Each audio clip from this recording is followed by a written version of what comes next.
Hey guys, this is Peter. Thank you very much for watching this video. In this video today we're going to cover some non-painful exercises that you can use for knee pain. In many instances you're going to have some issues. There's going to be some times in your life where you're having some niggles or pain in your knee and you're not sure exactly what it is, but you're thinking you should try and do some exercises to try and make the knee feel better. So in that case, I'm going to share with you a couple of exercises that are safe to do, will not aggravate any underlying knee pain conditions, or most likely will not, and can help your knee long term.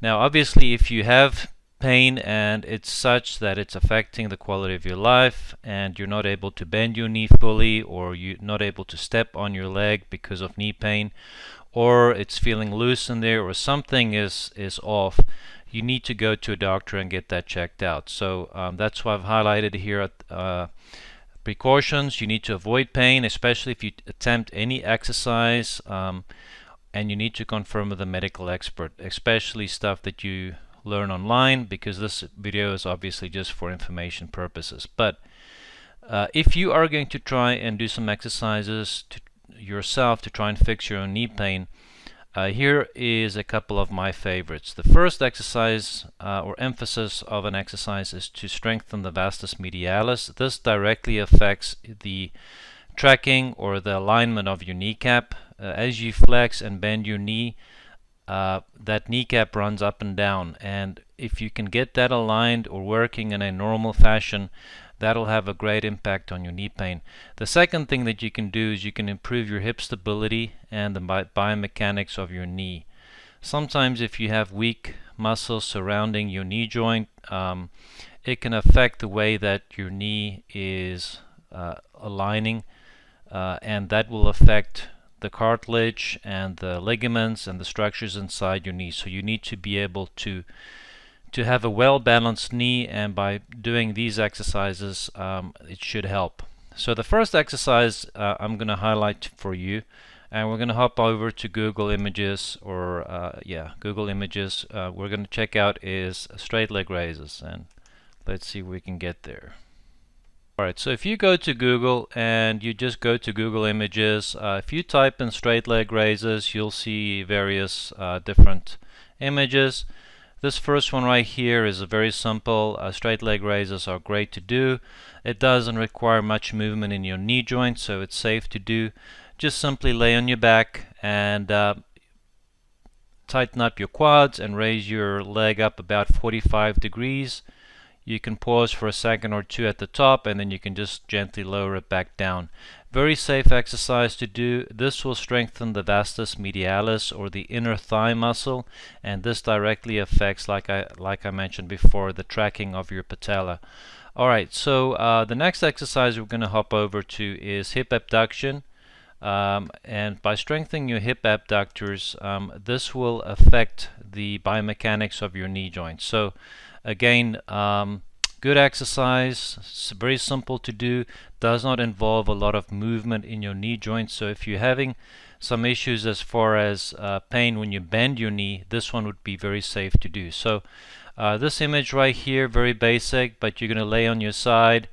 Let's see if we can get you a better image right here. So laying on your side, pulling the toes up towards the knee. Start from the bottom and just raise your leg up and down.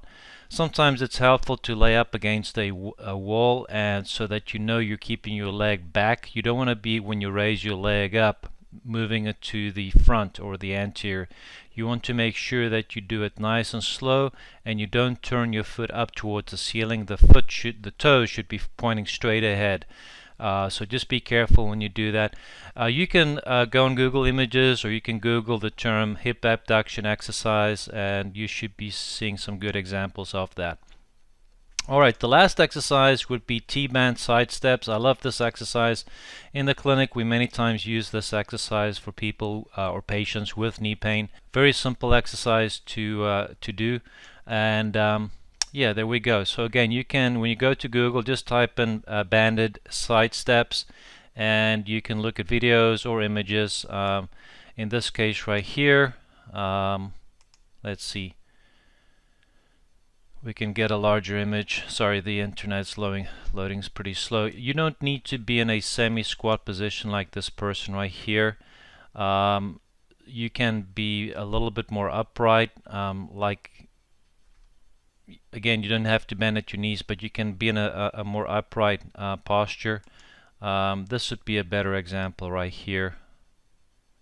Let's see if we can pull this up for you.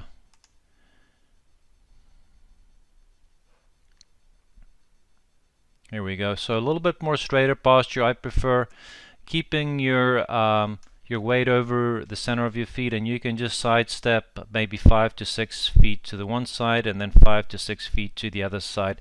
You'll feel an intense burn on the outside of your hips and on the side of your legs. Very simple exercise to do, and it should be very helpful for knee pain. Again, you don't have a lot of movement inside your knee joint because you're not flexing and extending your knee, so it's pretty safe. I hope these exercises help you. I'm sure it will. Let me know in the comments if it did. And if you'd like to see any more videos like this, let me know as well. Thanks for watching, and again, just be careful when you attempt any of these exercises. Run it by a medical expert first. Alright, we'll speak to you soon. Take care.